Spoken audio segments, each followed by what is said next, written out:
Hi there. In this technique I'm going to show you a really interesting way in which you can access different types of muscle contraction for the shoulder external rotators.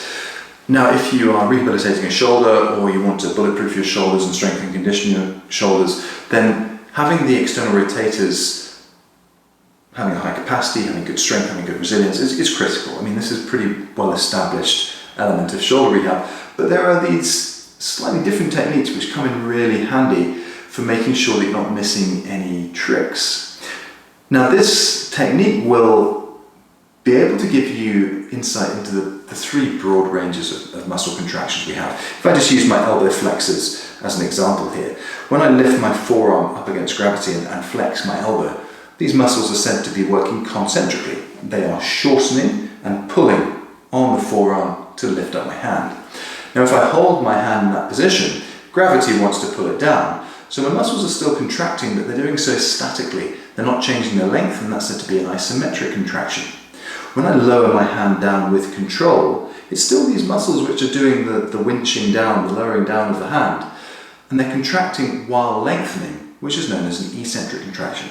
So we're going to do that with the external rotators in this technique, and for it you're going to need a resistance band, and it's going to be tied over into a loop at one end. I've just done this and put a good triple knot in there so it's not going to ping open and hit me in the chops when I'm doing it, and that goes around the middle of the foot, and on the same side you hold the band in your hand. Now the start position for this is lying down on your back with your knees bent.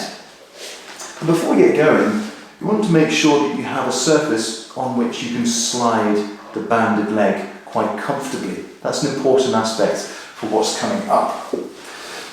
Now anytime you're strengthening the rotator cuff or shoulder, and in this case the external rotators, these muscles work synergistically with a whole range of other muscles through your torso, through your core, and so I'd always suggest you have a neutral lumbar-pelvic alignment, and if you're familiar with core muscle activation or just gentle setting of that, then that's arguably a good thing to do as well, but if you're in a neutral position, that's really the main aspect. Now, in terms of external rotation, if I start off with my elbow out, probably about 90 degrees away from my body, and my elbow also at a fixed bend so that my forearm is pointing up vertically, if I take my hand down towards the floor, my shoulder joint is externally rotating.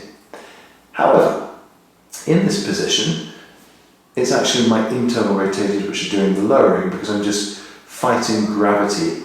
And if I rotate my hand inwards, that's said to be internally rotating my shoulder, but actually it's my external rotators doing it. So we need the band to flip that on its head. If I now have a band gripped in my hand and my elbow bent fixed at 90 degrees, my palm is facing down away from towards my feet rather. If I now take my forearm down towards the floor, it is now my external rotators in the shoulder which are pulling against the band. So this motion, it's important that your wrist doesn't extend or flop backwards because that's a false movement. It's also important that as you do it, you don't arch your back or experience any discomfort or straighten your elbow.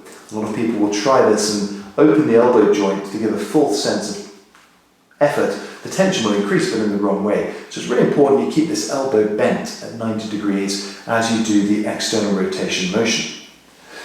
Now what we're aiming to do here is to go through these three types of muscle contraction. So this first one has the external rotators shortening and therefore concentrically contracting.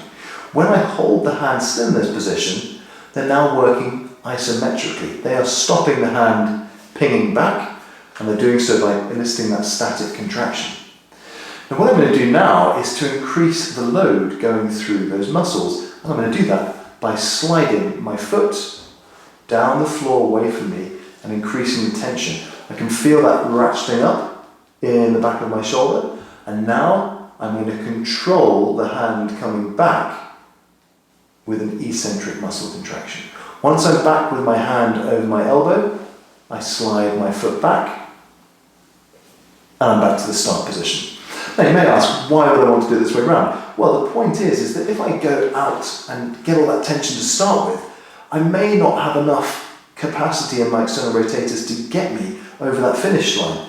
Whereas if I can take it down with reduced resistance, statically hold and then increase the resistance and then control that recoil, I can get access to the same amount of loading just with a different direction. So this is a nice exercise to do, and it's one way you can vary it depending on the amount of shoulder abduction you've got going on. So shoulder abduction is when the arm moves away from the body, and the higher up or the further away my elbow is from the arc from my hip, the more difficult this exercise will be. Therefore, if you struggle with this exercise to start with, bring that elbow back in towards your body. The only difference is you still want to keep the elbow bent at 9 degrees. So actually, you're not going to be coming up and down in the same line of direction that you're laying in. It's going to be changed. So here I'm actually taking my hand away from my body because I've got less abduction. And then I do the same exercise again. I straighten the leg and I control back in. And my hand is now going towards my hip because of that reduced position. So having that 90-degree angle in whatever position you end up doing this exercise is really important, because that continues to promote this axial rotation along the humerus, and that's what you're really striving for to get access to those external rotation muscles.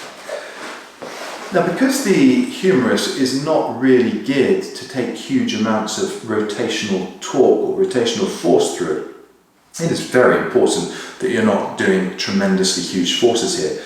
And indeed, if you are rehabilitating a shoulder, you're not going to be able to anyway, because these muscles will be too weak. So I've got a pretty light band here, and really what you're aiming to do here is look for good control. You're aiming to get to that point, to hold it with no bouncing or being pinged back, and on that return phase, that recoil phase rather, the eccentric loading, that's the critical bit. You're doing that without anything popping up. The shoulder blade's not going to lift off the floor. You're not going to have the head of the humerus lift up off the floor. It's a very controlled rotational arc, and it's aiming to get this control through range of movement while getting all of those different types of loading through the external rotators. So another great one to have as part of a shoulder rehab program, particularly if you like throwing stuff, whether that's a ball or a stick for your dog, or whether it's tennis or racket sports or anything specific to athletics with throwing sports. This is a really important way to approach improving the function of your shoulder.